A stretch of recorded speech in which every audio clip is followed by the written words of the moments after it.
Welcome to Marvel Source. I'm Bifna.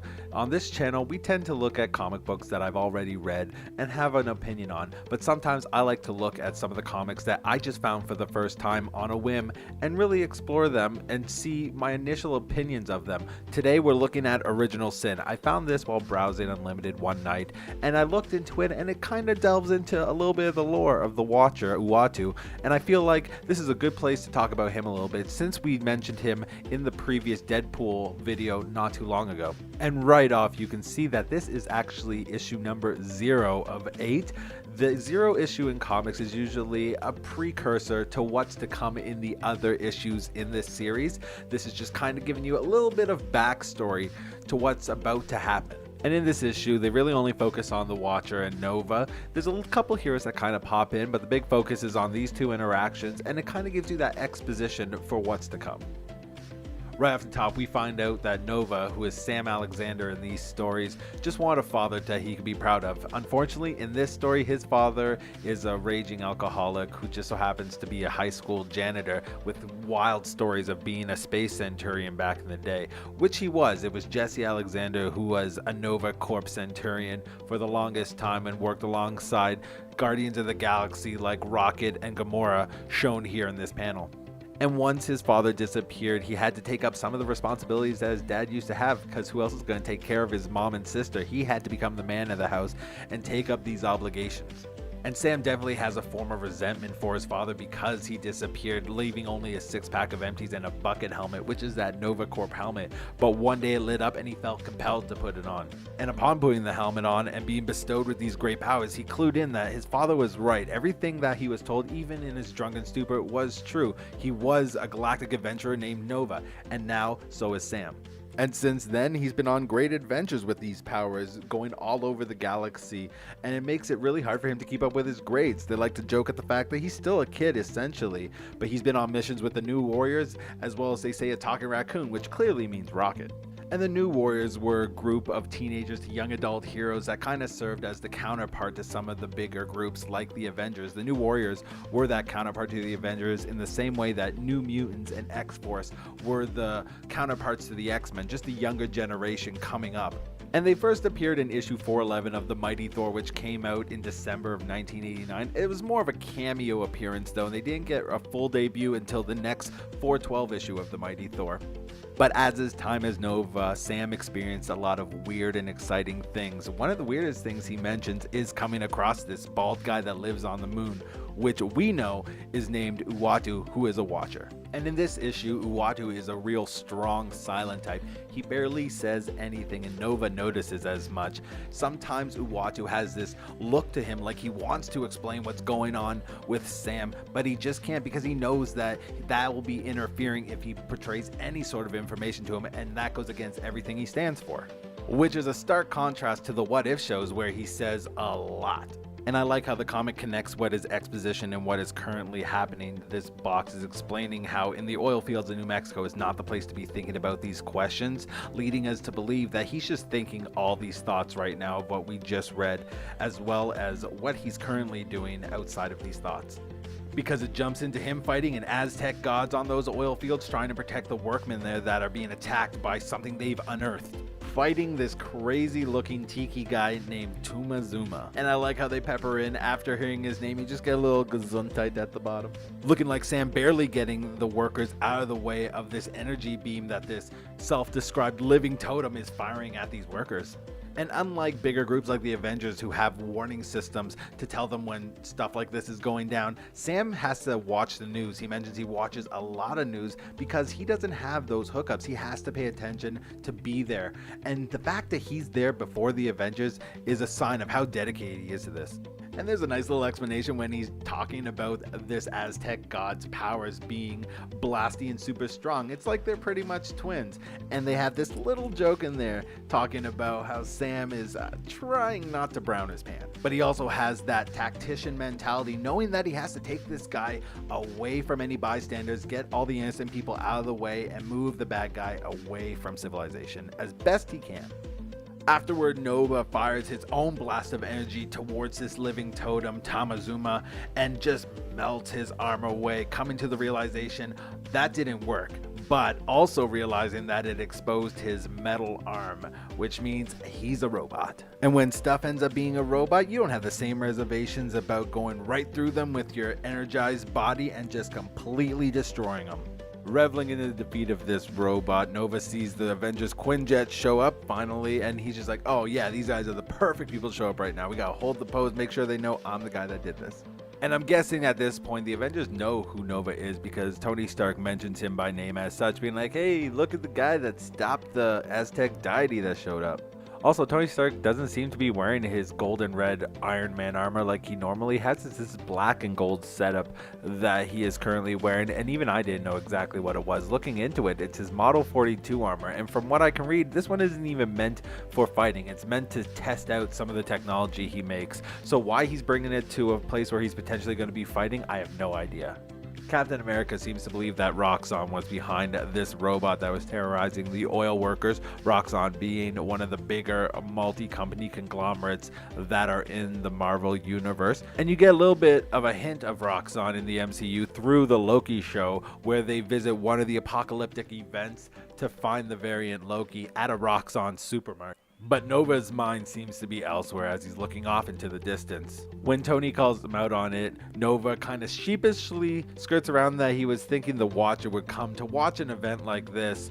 Both Captain America and Iron Man think he's joking at first until they realize he's not joking. And what gets me is that even Iron Man or Captain America, they know who Uatu is. They know he's on the moon, and he just kind of sulks around there, doesn't really say anything, doesn't lay a finger to help any of the situations that occur in this universe. And Nova is curious, like, how come? Why won't he do it? Tony's at a loss for words because he doesn't even know. And then Nova goes on to ask them, why does Uatu do this? Why does he just watch over what's going on? No one's ever asked that before, not even in the Loki show, not even in most other comics I've read that have Uatu. They don't really ask, hey, why is he doing this? Yeah, we get it. He watches what's going on. He understands what's going on. He has some commentary on it. He doesn't interfere. So ultimately, what's the point of the Watchers? Why do they have to observe this? Why do they have to observe every timeline? Tony and Captain America share a glance, and even Captain America is like, you know what? I don't think anyone's ever asked that, and he's right. You rarely see it asked about why the Watchers do what they do. But Nova's a very curious boy. He wants to know the answer to his question, so he travels back to the moon to go see Uatu, where he is waiting for him, watching over the Earth. And Nova seems to be pretty nervous around Uatu, even though it's implied that he's seen Uatu a few times and talked to him, and Uatu's listened. But this time he's visiting his home, and he brings a gift to him, something he saw on TV, where someone brings a housewarming gift the first time you go and visit. And it's one of the chunks of the Earth from the battlefield where the Avengers and the X-Men stopped the Phoenix Force. And in the previous Avengers vs. the X-Men event that happened in the comics, Nova was actually one of the first people to see the Phoenix Force coming to the planet Earth and went to warn the Avengers. At the end of that, Emma Frost and Wanda Maximoff ended up combining their powers and saying no more Phoenix, which got rid of the Phoenix Force, which is a mirror to what Wanda did back in the House of M event, where she said no more mutants, which got rid of the mutants. No more Phoenix brought back the mutants, got rid of the Phoenix Force, which was presumed dead, but really just turned into an egg because Phoenixes can never die. It'll get resurrected eventually. It hasn't yet. It's still just sitting as an egg. But I digress. The gift that Nova brought Uatu, that souvenir, was a chunk of the battlefield where all that event happened. And Uatu, being the great host he is, just walks away from Nova, leaves him at the door, takes the souvenir. He's looking at it as he's walking away, but Nova's even like, hey, are you inviting me in? Like, what's going on? I guess you're inviting me in. And then we get kind of this back shot of Nova looking into Uatu's house. It does just look like a giant mechanical mess. You can't really make out what any of those gadgets are. It just looks like artistic machinery all throughout the building. But even then, this is a very depersonalized building. There's nothing here that Uatu really has of sentiment. So this gift that Nova gave him is kind of a nice gesture. But mid-sentence, Nova's helmet blasts his brain with information telling him that danger is close. That's how the helmet works. It feeds information directly into the wearer's brain. In this, it has this red flash to it, which is odd because the red usually means approaching destination when it comes to his helmet. But I guess in this one, it's just an easier way to signify danger, and I'm fine with that. But as he looks up, he sees Uatu and the other Watcher ghosts in the background. Those aren't separate Watchers, those are separate Uatus. But what I gathered is these are the the echoes of all the Uatus through all the multiverses that are watching what's going on. Where this Uatu's on this moon watching this Earth, those are all Uatus from different universes watching their respective Earths. And even for the briefest moment when Nova's trying to figure out what's going on, his helmet's sending him another danger signal again. And through all the confusion as Nova's trying to get a hold of what's going on, all the other Watcher ghosts fade away, leaving Nova in this room with Uatu nowhere to be seen. Running up the nearest steps to the first door he sees, hoping Uatu's behind there, but he only found something that left him surprised. Uatu's armory. And I know for me personally, up until I saw the What If cartoon that Marvel put out, I didn't think the Watchers did any sort of fighting whatsoever. But even in that show, he had his own armor when he fought Ultron. But in the comic here, he seems to have an entire armory at his place. But Nova is transfixed on the immediate one in front of him, which he recognizes as the ultimate nullifier, which he has seen in action apparently, and it obliterates entire galaxy. Johnny Storm, the Human Torch, was actually the one who went to Galactus's home to get the ultimate nullifier for Uatu. And Nova makes a good point that if the nullifier's in here, can only imagine what any of these other weapons in this armory can do. If the nullifier does so much damage, there has to be something in there that does equal if not more damage. Which would make sense for a Watcher. Sometimes I bet there's some weapons that just have to be stored away from the general public under the possession of someone like the Watcher, who has this more or less higher level of control over the dispersion of these weapons among anyone. And even just coming out of the armory, he has a moment of like, okay, that might have been the danger I was being warned about. But nope, his helmet goes off even worse it seems, letting him know that he's probably getting closer to what is really causing the alarm. And then the ghosts start coming back again. He's starting to realize, hey, maybe I should probably just leave if my helmet thinks it's so dangerous here. But no, he came here for a question and he's going to get it answered. But he's starting to clue in about what's going on. He's seen that there's peril that he gets from the helmet, there's friction energy, but also there's a multiverse engine. And he's starting to come to the same conclusions that I had earlier, where these aren't duplicate Watchers, these are alternate Watchers branching off from one another, eventually coming to Uatu of his universe, who is staring at a red screen which looks like it has other Watchers displayed on it. They seem to be in a room that's outside of the plane that they were originally in. Nova's helmet getting confused, saying he's in danger but not danger at the same time, also pointing out that what they're standing on is that multiversal friction engine.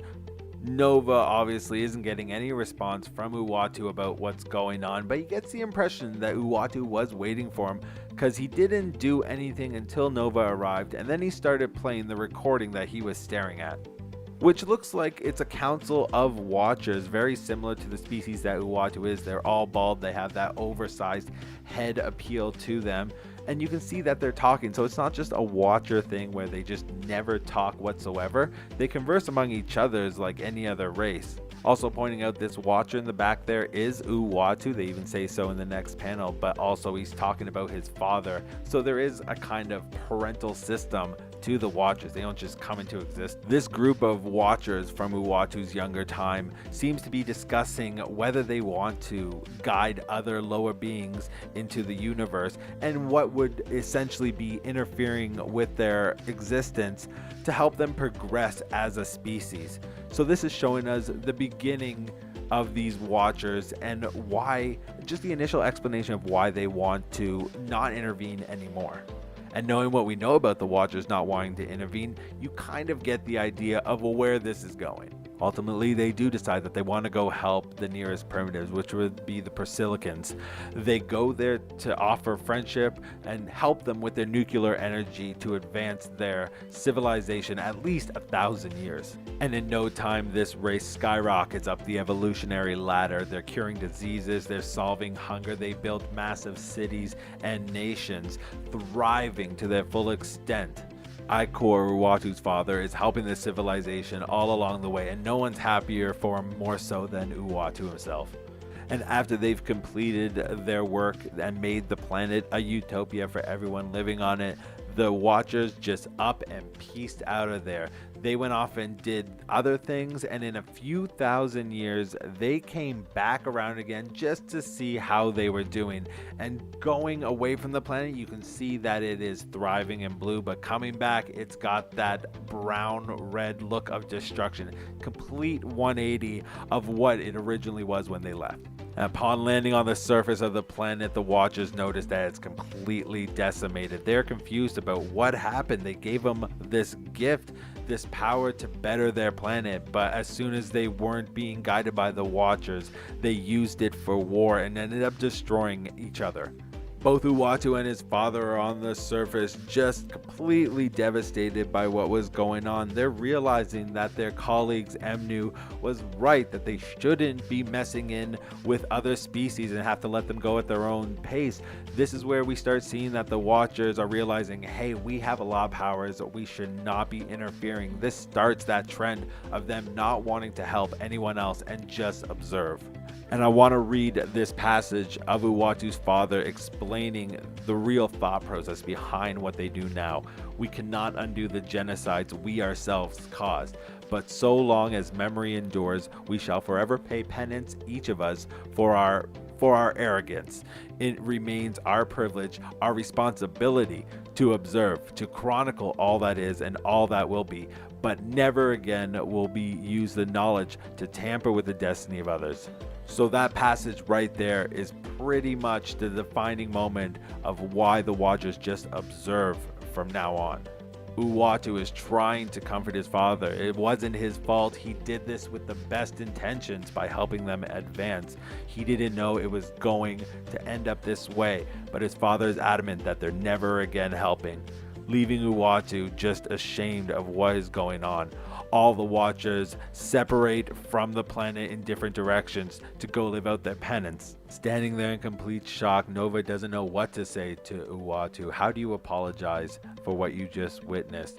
So he understands why the Watchers do what they do now. That answers one of his questions, but he also wants to know how much of what is being observed is Uatu's responsibility. Is it just the Milky Way? With Uatu raising his hand, this red orb forming, opening up to this vast hub where Uatu can watch every known moment in existence. And just trying to identify as many of these as I can, we got right in the middle, Sam himself finding the Nova helmet. We have Fantastic Four fighting Galactus behind that panel. We have the Young Avengers with Hulkling and Wiccan for one. We have Thor up above that. We have Venom and Green Goblin behind them. Thanos and Death off to the side here. Also a look at Tony Stark's first Iron Man suit, which he made. A cave! With a box of scraps! Also off to the side here, the Fantastic Five, not four, five, where Spider-Man was part of their crew for a moment. We got Ghost Rider, Venom, Hulk, and Wolverine in this panel. This one that looks like the Punisher, Red Skull. A small little panel behind Nova showing Luke Cage and Iron Fist, the older versions of them, as well as a time where it looks like the Hulk and Wolverine fought. Also looks like there's one of Ultron fighting the Hulk, and that looks like an older model of the Ultron that they used to draw. And beside that, some of the older X-Men outfits that they used to have. But there's so many different screens in this panel that's just eye candy for comic lovers. One of my favorite pages in the entire issue. Nova's helmet starts freaking out at Then-Go, feeding the information into his head that this reality friction is the engine that runs Uatu's entire moon base. That reality friction, it says, is caused by opening up a million billion view portals all at once, which is this room. All those different windows are the view portals. This reality friction is clearly not meant for humans. Thankfully, Nova's suit protects him, as all these other images are still going by them in the background, particularly one to the left here that's also mentioned in the box that it's Nova's sister. If she had been old enough to be Nova, she would have been wearing this suit right now. But Sam is cluing in that these are all parallel worlds. There's thousands of them, tens of thousands, an infinity amount of different parallel universes. And this page is another one of the most important pages in the issue, where they're realizing that out of every multiverse, the one instance that's identical through all of them, and no matter what he does, no matter how desperately he looks, it's always going to be the same result, is that Uatu's father messed up and helped that species. Uatu constantly looking for that one moment where his father might have been right, where helping the species was the right answer, but through every multiverse, it is always the wrong choice. And this panel is really sad too, because you see Uatu's shame and desperation and frustration. He's quite upset about what his father did, and he's upset that it never turns out right, because he still believes that his dad had the best intentions for interfering with any species. Him and Nova share this moment where Nova's also like, I wanted my dad to be right too, man. I understand. And I think this is an important moment for Uatu himself, because he realizes he's not alone in here. This gives him a bit more respect for Nova, I believe, as if he needed to give him more respect anyways, because he has invited him into his home and showed him this past. This is sensitive information. He trusts Nova. But Uatu just wipes the screens away as they're standing in this dark room as the screens dissolve. After that, Nova realizes that he has to leave. He came here originally with a question, but he kind of feels bad that he has to ask it now after watching that, but he has to, he just has to. And looking at what Nova says, you see everything. You know so much more than anyone I've ever met or probably ever will. So maybe you know whatever happened to my father. Because again, Sam's been looking for him for a while. That's how he stumbled across the helmet. He still hasn't found his father at this point and just wants to know if he's even alive. But Uatu is hesitant as he's standing there contemplating what to do, what to answer him. Because he knows that if he answers him, that's a form of interfering. And Nova also knows that he doesn't want to force Uatu to interfere. He wants answers just as much as him, but he doesn't want to force it out of him. Reassuring him that, hey, I'm not going to go searching the stars right away on whatever information that you give me. He just wants to know if he's alive or dead. That's all. With Uatu still just staring at him. But Sam gets it. He truly does know that Uatu cannot just help him. He doesn't really even know if he wants to hear the answer himself, whether his dad's alive or dead. Even going as far as telling Uatu, hey, you could blink once if he's fine, twice if he's not. He's like, it's just dumb, I just want to know. As they both stand there in silence. And for the first time in this issue outside of the flashback, Uatu says something. He is alive. Sam is both shocked and excited with the news that his father is alive and the fact that Uatu said something and told him. And he goes blasting off away from the base, excited to know that his dad's alive and that his look for him will continue. And on this page, there are absolutely no words being spoken, but Uatu's actions speak volumes. With Uatu reaching into his sleeve, pulling out the souvenir Sam brought him when he first showed up, going over to a small table, placing it on there, admiring it for a second, and walking away.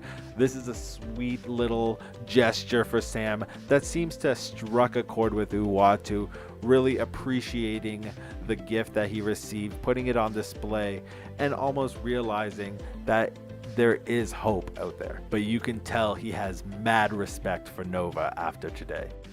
And that's all for today. For Random Find, Original Sin was a great read and it really shed some light on the Watcher and a lot of that backstory behind him. I hope you guys enjoyed this as much as I did, and if you like what you see, hit the subscribe button and the notification button so you know when these videos are going live. Thanks for watching.